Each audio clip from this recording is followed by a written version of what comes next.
This meeting is being recorded. For chapter 20, problem number 27, we're given 4 different starting materials here, 4 different set of reagents, and then we're asked to predict the major product for each of the following reactions. So let's start with part A here. So we see this cyano-nitrile functional group here, and we see that our reagents include the reducing agent, lithium aluminum hydride, and then the workup step with water here.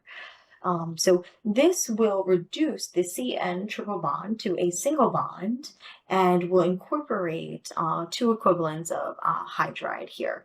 So our product that we should predict then would be this product here. So again, that cyano group, the nitrogen triple bond to the carbon is reduced, and we add 2 additional hydrogens.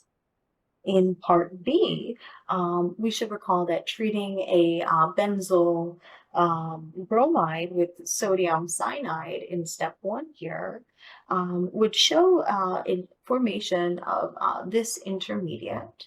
So we have our benzene ring, and then where the bromine was, we would have this cyano group here.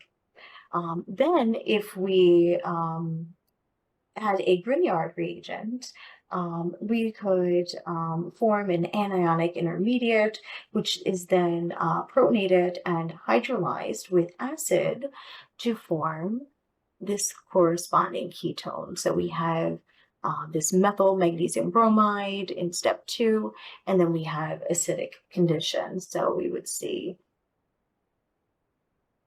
this in our first step. We've already added our sodium cyanide here. And then in this second set of reagents, we'll see the acid workup step here. So again, we'll have our benzene ring here.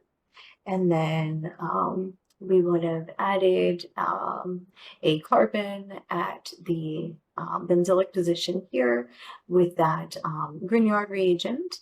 And then we would have reduced this as well. I'm sorry, we would have protonated as well with our acid workup. So we generate this ketone shown over here. All right, in part C, now we have a Grignard reagent with our nitrile. So here's our nitrile functional group. Here's ethyl magnesium bromide, acid workup conditions in step 2 here. So after this reaction, we would generate, with the first 2 steps, we would generate this intermediate shown here.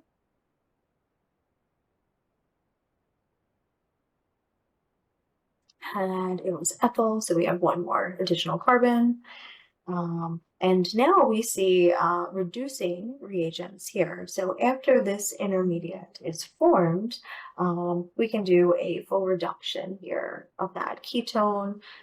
So it's a secondary, or a ketone rather, that we convert to a secondary alcohol. So that would look like so. All right, so we have our last set of conditions now. We see this nitrile will undergo hydrolysis to give a carboxylic acid if we heat up in acidic conditions. So that's what we see here. A reagent of aqueous acid and heat will generate a carboxylic acid product, and that will look like this here.